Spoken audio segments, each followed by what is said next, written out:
ரஜினி வந்து ரஜினியுடைய தீவிர பக்தன். எப்படியோ எந்த காலத்துலேயோ நான் வந்து அவனுடைய எவ்வளோ காலமோ இன்றைக்கி வரைக்கும் போன படத்து வரைக்கும் முதல் ஷோ பார்த்துட்ருக்குறவன் நான். ஆனால் நீங்கள் வந்து முழுக்க முழுக்க சன் டிவி படங்களில் நடிப்பீங்க, சன் பிக்சர் படங்களில் நடிப்பீங்க. இப்போது யார் உதயநிதி படத்தில் நடிப்பீங்க, இதெல்லாம் நடிப்பீங்க. அவங்க கூடயே தான்.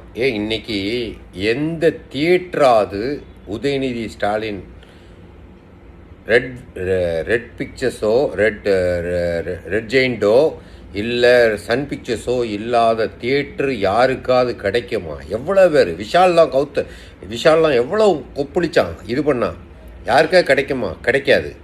ஏன்னா இவனுடைய இந்த 5 வருஷம் ஆட்சியில் இவனோ படம் மட்டும்தான் ரிலீஸ் ஆகணும், இவனை நினைக்கிற இதாகணும் அப்படின்னு நினைக்கிற இடத்துல நீனும் அவனுக்கு போய் சன் பிக்சர்ஸுக்கு தான் படத்தை கொடுத்துக்கிட்டு இருந்தா ரெட் ஜெயிண்ட்டுக்கு இப்போ கொடுத்துருக்கா.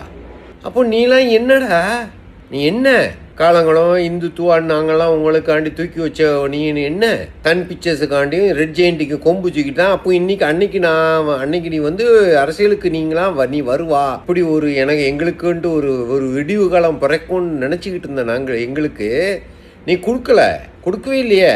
அவன்கிட்ட போய் சரணடைஞ்சிட்டா. இன்றைக்கி இந்த ஆதவ நான் பேசினதுக்காண்டி இவ்வளோ கொப்பளிச்சிக்கிட்டு உடனே பெரிய லெட்டர் பேடில் போட்டு அனுப்புகிறா.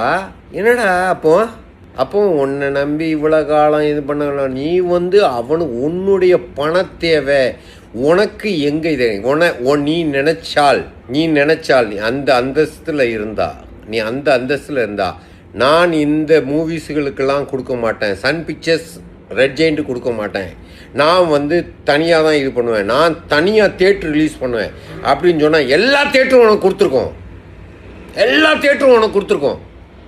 அவ்வளோ லெவலில் இருந்தும் உன்னால் போராட தைரியம் இல்லை. அப்புறம் இன்றைக்கி வந்துக்கிட்டு என்னமோ அது அர்ச்சனாங்கிற ஒருத்தன் இந்த அணில் காண்டி நீ போய் குரல் கொடுக்க நீ வந்து கோவப்படுற பயந்தாங்குழி டோட்டல் பொட்டை சும்மா இன்றைக்கி வந்து வீரவசனம் பேசிக்கிட்டு வெளியே வந்து லெட்டர் பேடில் பெருசாக போடுறியா நீனு?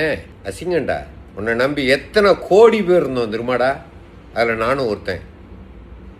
அன்னைக்கெல்லாம் நீ வந்திருந்தேன்னா அப்படியே பின்னாடி வந்துக்கிட்டு ஒருத்தன் வந்திருக்கான தமிழ்நாட்டை காப்பாற்றுறக்காண்டு வெயிட் பண்ணிகிட்டு இருந்தோன்டா. இன்றைக்கி வந்துக்கிட்டு என்னமோ பெருசாக குரல் கொடுத்துக்கிட்டு இருக்கிற.